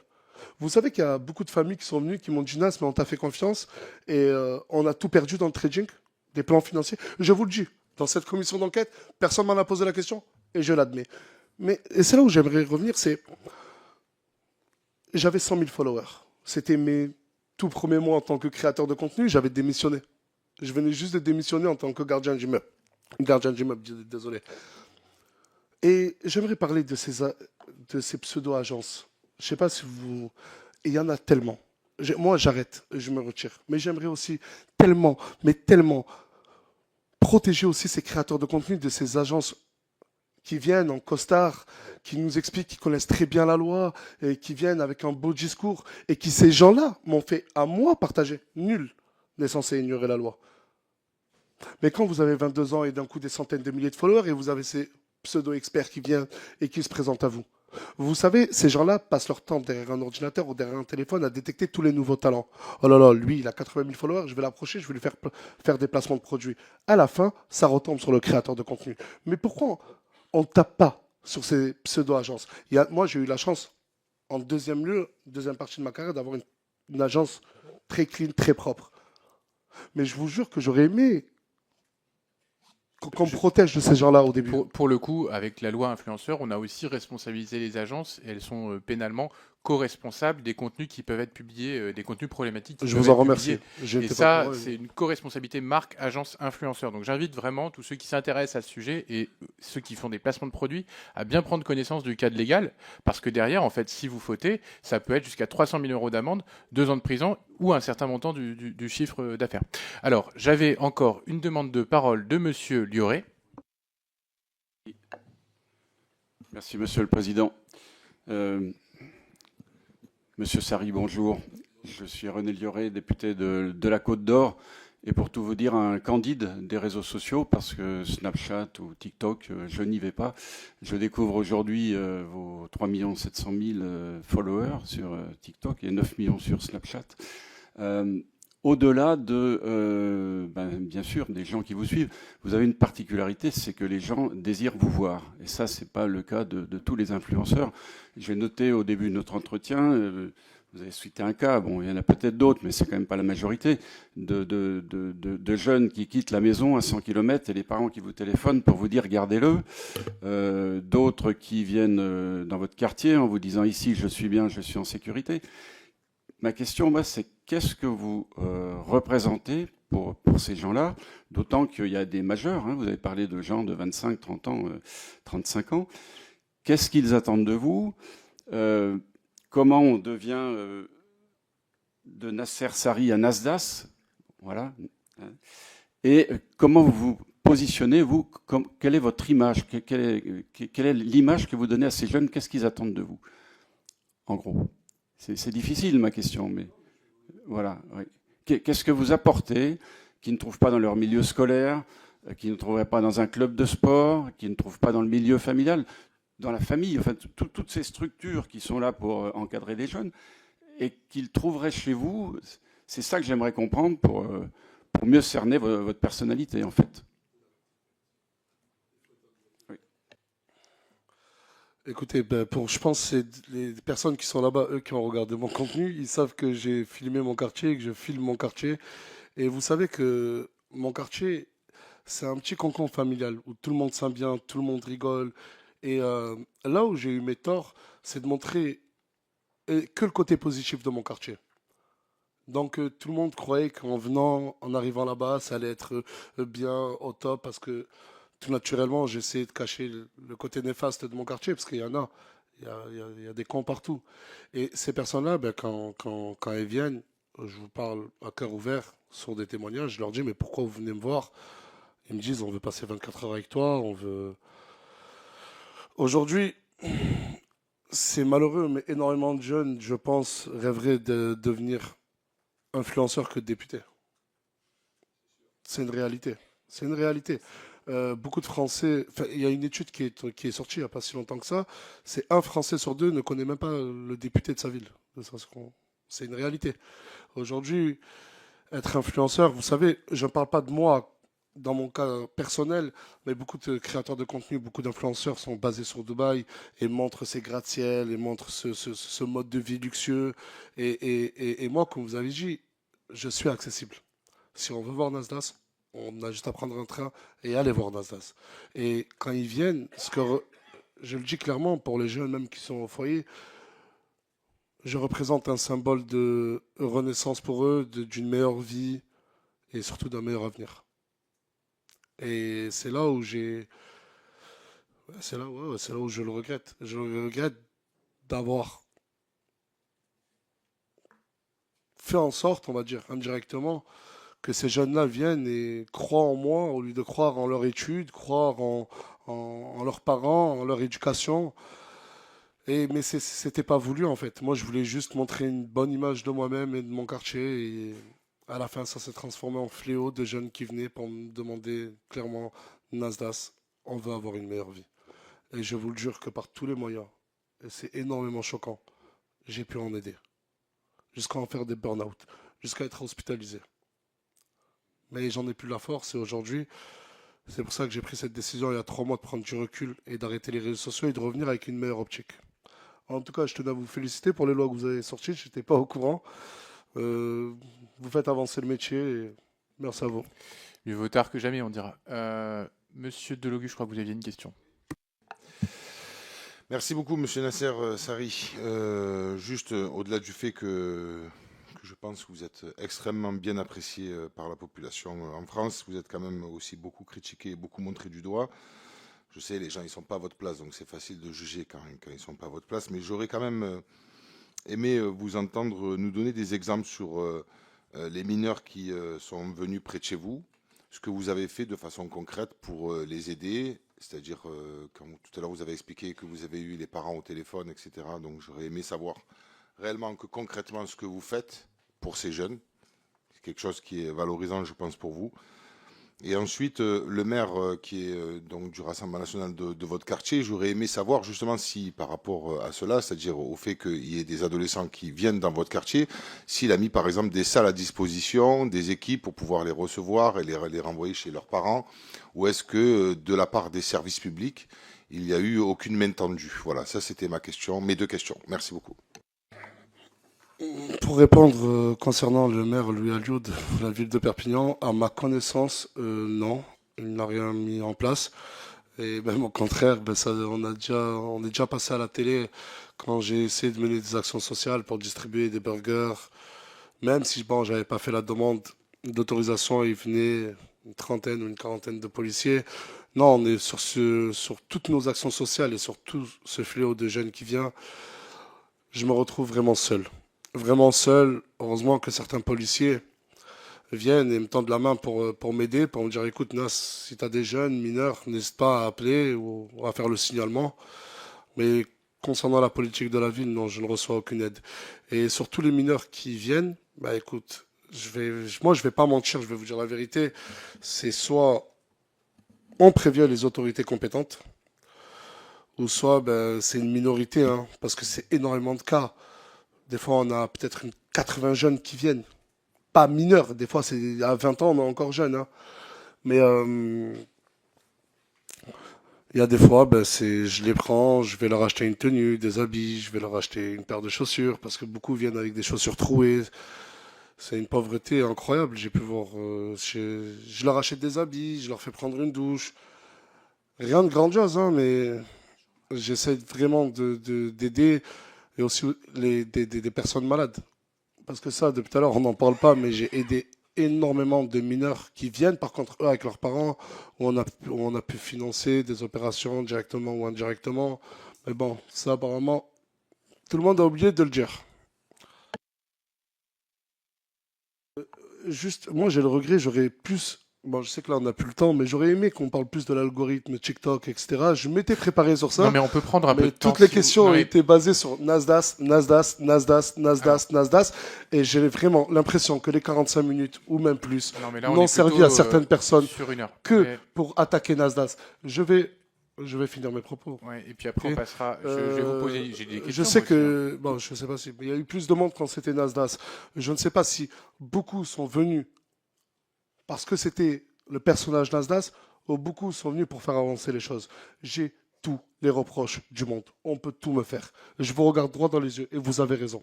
Vos questions, vous avez raison de les poser. C'est légitime, c'est vrai. Mais moi, je pensais vraiment qu'on allait aussi parler de l'algorithme, des algorithmes TikTok, etc. On va en parler. Mais ça fait plus de 45 minutes. Oui, mais sauf que vous êtes le dernier, donc vous avez le privilège, si vous avez encore quelques minutes, de pouvoir rester avec nous. Si vous voulez en parler, si vous le souhaitez.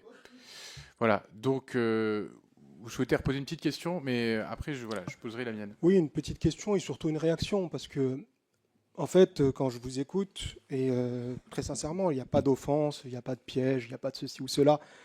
Moi aussi, je viens d'un quartier extrêmement sensible, et en gros, on n'est pas là pour dribbler les uns et les autres. On est là surtout pour comprendre, pour accompagner, pour faire évoluer les choses.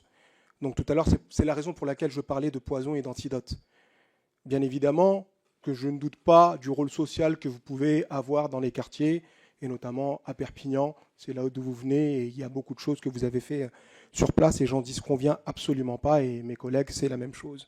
Cela étant dit, il y a d'autres réalités que vous ne pouvez pas nier, d'accord, et qui impactent. Et c'est pour ça que j'ai posé la question de l'impact de votre viralité, parce que c'est la réalité, cette viralité-là. Donc il n'y a pas de Nasdaq, pas Nasdaq, ça aurait été quelqu'un d'autre, ça aurait été la même chose. Ce n'est pas une question de Nasdaq, c'est une question simplement de viralité. On ne va pas poser la question, et vous l'avez vous-même dit tout à l'heure, vous parliez de, à l'époque, quand j'avais 100 000 followers. Aujourd'hui, on n'est pas du tout dans les mêmes taux, dans les mêmes quantités de personnes qui vous suivent. Et il y a des choses qui sont positives, certainement, j'en doute pas. Moi, je n'ai pas Snap, donc je ne peux même pas vous dire. Moi, je me base uniquement sur les travaux qui me sont remontés. Mais encore une fois, ici, c'est une commission d'enquête, en fait. On n'est pas en jugement, on n'est pas en train de... On est simplement en train de poser des questions pour essayer de comprendre comment fonctionnent ces réseaux sociaux, comment fonctionne également, puisqu'on a interrogé, fut un temps, l'ARCOM également, puisqu'elle est censée jouer ce rôle de régulation à travers la télévision, mais également les réseaux sociaux. Et puis, étant donné que vous êtes un acteur majeur sur le territoire de réseaux sociaux, on vous pose des questions, mais il n'y a pas de questions pièges ou quoi que ce soit, juste qu'on s'entende et voilà. Bah écoutez, juste un dernier petit conseil, si je peux me permettre, pour essayer de faire avancer les choses, installez Snapchat et commencez à y aller. Et je pense que si vous installez les applications et que vous-même vous y allez, peut-être que les choses avanceront. On auditionnera les représentants de Snapchat après une dizaine de jours. Cette audition se tiendra, on n'a pas encore la date, mais elle est en cours de calage. Je vais me permettre de revenir sur justement ces logiques d'algorithme et de viralité, parce que c'est un peu de ça qu'il est question. Est-ce que vous diriez que le mécanisme des plateformes, la manière dont ça rémunère et la manière dont aussi l'algorithme va pousser des contenus choquants, encourage finalement des vidéos où on peut voir de la violence, des insultes, de la misogynie? Est-ce que c'est ça qui rapporte le plus finalement? Qu'est-ce qui rapporte comme type de contenu? L'algorithme, c'est tout simplement un centre d'intérêt. Vous savez, le soir, quand je suis couché avec ma femme, on n'a pas les mêmes pour toi. Vous savez ce que c'est les pour toi, je suppose. Sur TikTok, ma femme a ses propres pour toi. Elle, c'est tout ce qui est bébé, tout ce qui est maternité. Et moi, c'est tout ce qui est foot et jeux téléphoniques. Vous voyez? Mais pour répondre en toute sincérité, je vais le dire, ce que vous appelez de misogyne, de violent, etc., nous, on appelle ça des dramas. Sur Internet, sur TikTok, c'est des dramas. Demain, je le reconnais, je le dis, je l'ai constaté, un drama fera largement plus de vues qu'une vidéo qui explique, je sais pas moi, qui explique comment fonctionne une commission d'enquête, par exemple, oui. ou la loi influenceur. Oui. Et donc ça rapporte plus d'argent de faire des dramas que de faire de la pédagogie. Mais totalement. Mais après, ça, tout dépend du centre d'intérêt de la personne. Moi, ma femme, elle ne tombe pas sur des dramas. Elle n'aime pas ça. Si les vidéos sont autant regardées, c'est que beaucoup de gens demandent à les regarder. Si demain TikTok les retire, vous verrez qu'ils chercheront dans d'autres plateformes des dramas. Beaucoup de gens, leur centre d'intérêt, c'est les dramas. Pour continuer, je vois que j'ai une demande de Madame Balage, mais sur l'interconnexion un peu entre les réseaux et la manière dont un drama sur une plateforme peut être repris sur une autre, copié, etc. Il y en a un qui a un peu fait le buzz dans vos réseaux, c'est quand vous demandez à deux jeunes filles laquelle est la plus belle, vous savez qu'il y en a une qui monte ses seins et non, je vous vois réagir. Non, c'est vrai, on est d'accord. Voilà. Donc, du coup, quand vous faites ça et quand vous filmez ça, est-ce que vous vous dites ce contenu il va buzzer? Est-ce que, parce que c'est quand même, pour le coup, ça a buzzé et ça a fait des millions de vues pour des gens et ça a rapporté de l'argent quand même. Il y a de l'argent derrière tout ça. En tant que bon père de famille, je suis tentant de beaucoup de neveux et beaucoup de nièces. Et je n'ai pas envie que mes neveux et nièces, le lendemain, quand ils se réveillent, ils voient la poitrine d'une fille qui était à mes côtés. Ça, c'était sur une plateforme qui s'appelle Twitch. C'est une plateforme de live en direct. On est avec nos vidéastes. Personne, je le dis bien, personne, j'ai fait serment de ne pas mentir, s'y attendait. Et c'est pour ça qu'on a directement coupé le live et on a remis un live 5 minutes après et on s'est excusé et on a supprimé toutes les rediffusions possibles dans l'instantané. Mais ça, c'était pas volontaire. Mais malheureusement, Voilà, malheureusement, ça produit quand même de la malheureusement, viralité. ce n'était pas voulu de ma part, loin de là. On peut dire que je mets en scène et tout, mais pas de là à m'accuser que la personne qui a montré c'est ça. C'est moi qui lui ai demandé de faire ça, même si personne ne m'en a accusé. Mais malheureusement, je dis bien malheureusement, on était en TT sur Twitter. Est-ce que vous avez des éléments supplémentaires que vous souhaitiez ajouter sur le fonctionnement de l'algorithme? Non. Ok. Madame Bala, j'avais une dernière question et puis on mettra fin à cette audition. Oui, alors peut-être pour repréciser ce que vous appelez drama, ce sont des épisodes de harcèlement moral ou physique qui peuvent avoir lieu sur les réseaux sociaux.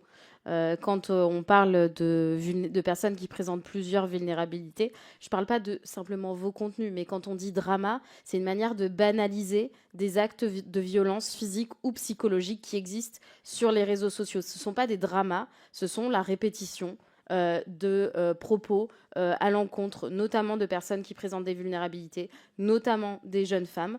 Mais je voudrais aussi, pourquoi est-ce qu'au moment où il y a des propos qui sont, par exemple, un enfant noir qui a été qualifié, je crois que c'était en avril, mi-avril, le 15 avril, de Banania sur votre plateforme, un enfant noir qui a été qualifié publiquement de Banania, ce qui est un propos raciste. Attendez. Attendez, monsieur. Monsieur. Vous écoutez les questions. Tout le monde garde son calme. Attendez. Attendez. Alors déjà, je vous préviens quelque chose. Toutes les paroles prononcées par un parlementaire dans l'enceinte de l'Assemblée sont couvertes par l'immunité parlementaire et non susceptibles. Oui, bien sûr. Voilà, ça s'appelle l'immunité parlementaire. Donc non, mais Monsieur Sari. D'accord. Ici, c'est moi qui je le redis. Je vous demande d'attendre qu'elle ait fini sa question pour lui répondre. Si vous n'êtes pas d'accord, vous attendez qu'elle ait fini et vous répondez ensuite. Madame Balage. Merci beaucoup, Monsieur le Président. Donc, on a ce propos qui est raciste, qui est publié sur vos réseaux.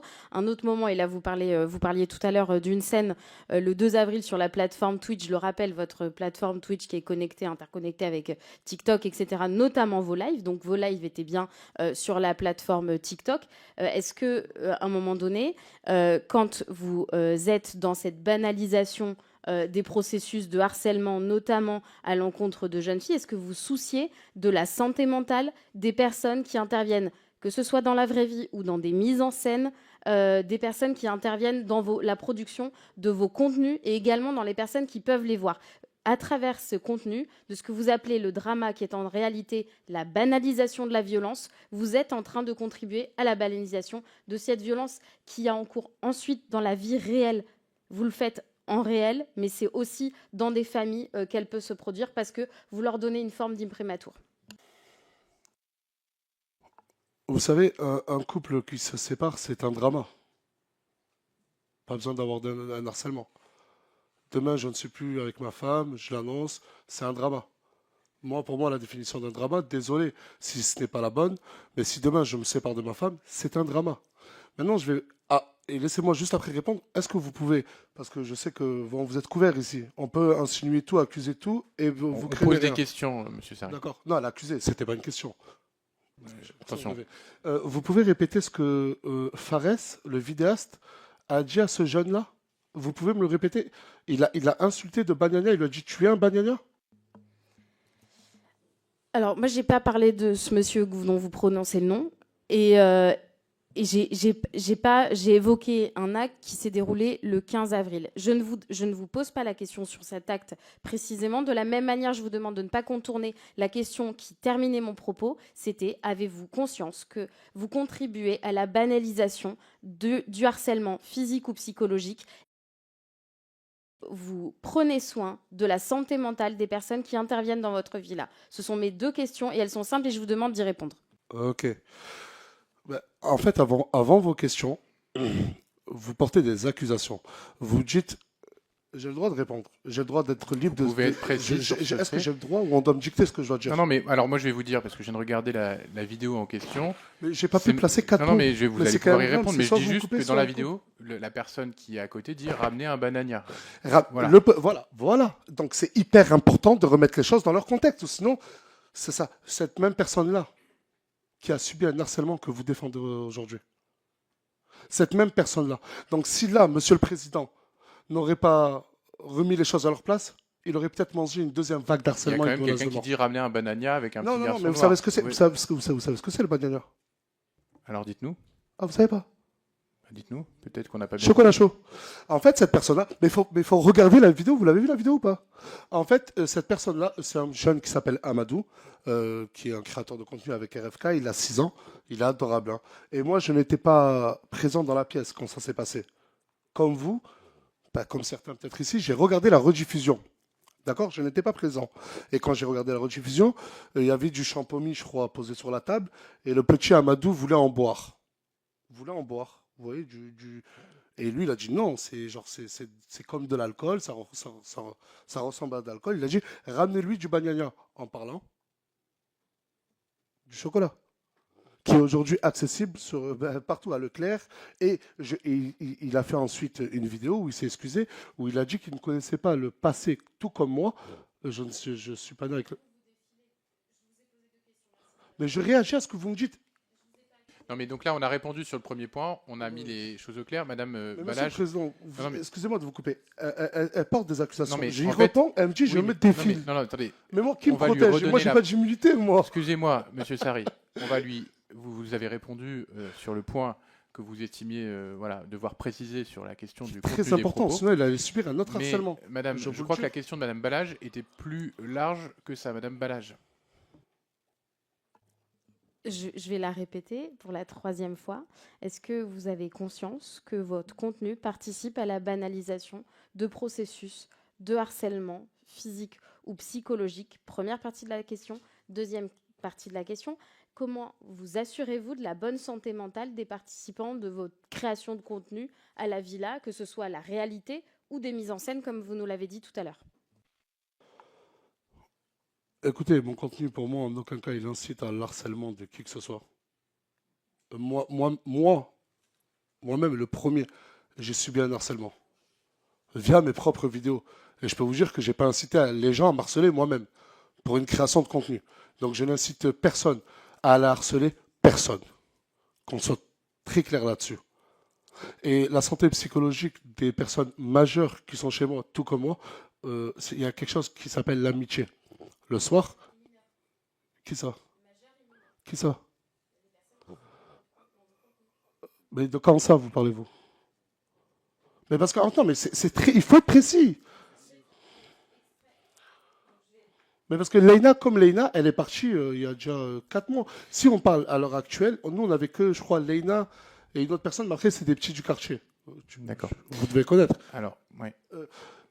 Leïna, elle est partie il y a déjà des mois où elle n'est plus avec nous, et même quand elle était là, elle ne vivait plus sous mon toit, tout simplement. Et il y a quelque chose qui s'appelle l'amitié. Quand moi, je vais santé, parce que moi aussi, j'ai une santé mentale, vous savez, je suis humain, je ne suis pas un robot.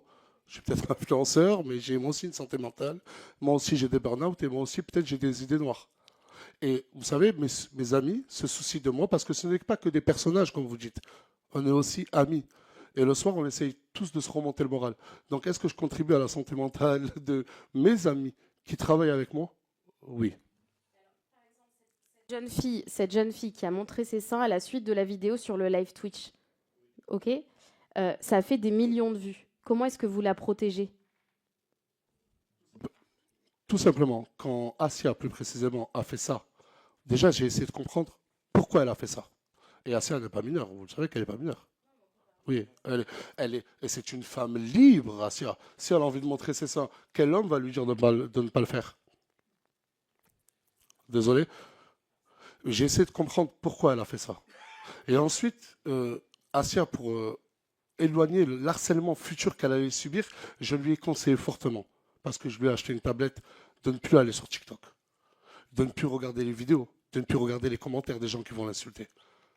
Je le jure que toutes les personnes qui sont à côté de moi, je passe mon temps à les rassurer.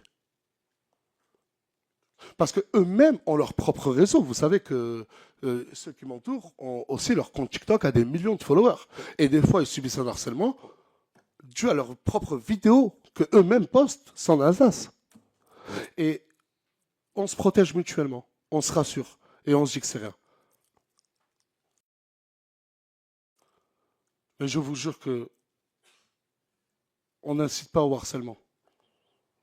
Je ne dis pas aux gens allez harceler une telle ou un tel.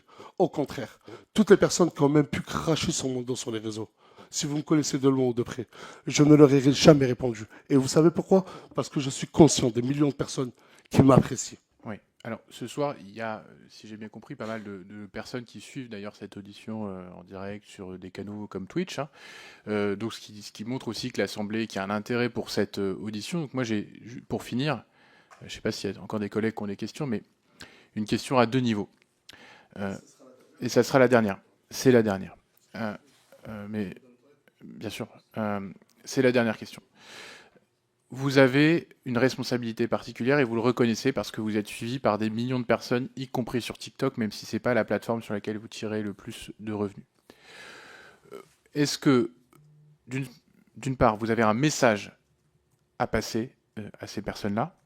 Et deuxièmement, est-ce que vous reconnaissez que par le système que vous avez contribué à créer, avec des jeunes qui vivent chez vous, etc., avec la diffusion en direct de tout ça, etc., vous n'avez pas quand même contribué à créer aussi du mal-être chez certains, ou en tout cas à l'amplifier, ou à diffuser des contenus qui peuvent choquer certaines personnes. Voilà. Excusez-moi, je me souviens toujours de la dernière question et pas de la première. Alors, la dernière question, c'était est-ce que vous reconnaissez que vous avez du contenu qui a pu choquer par le système que vous avez contribué à créer? Elle est assez simple. Et la deuxième question, et vous pourrez finir par la première, est-ce que, pour finir cette audition, en guise de conclusion, vous avez un message à passer aux jeunes, voilà, à passer aux personnes qui nous regardent? Ok. Non, moi, écoutez, toute personne qui vient chez moi, je ne leur ai jamais demandé de faire des milliers de kilomètres ou des centaines de kilomètres pour venir chez moi. Quand ils viennent avec une idée précise, c'est de devenir créateur ou créatrice de contenu. Quand je filme des personnes, écoutez, si on est suivi aussi par autant de millions de personnes, beaucoup disent qu'on est attachant. Parce que depuis tout à l'heure, on parle que du côté, pour moi, à mes yeux, minime et néfaste, mais on ne parle pas aussi de l'amour qu'on rejette. Ces mêmes personnes-là, aujourd'hui, moi j'ai arrêté, elles sont presque toutes retournées chez elles. Elles me le disent, elles retournent tous avec des bons souvenirs. Et aujourd'hui, elles continuent même sans moi l'activité d'influenceur. Donc, je ne pense pas y contribuer. D'accord? Sinon, dans ce cas-là, je ne peux plus filmer qui que ce soit, ou même moi. Et si j'ai un conseil à donner à toute personne qui veut se lancer sur les réseaux, vous ne lancez pas sur les réseaux. Merci. La séance est suspendue. Prochaine séance, jeudi prochain, 9h, avec l'audition des salariés et responsables de TikTok France.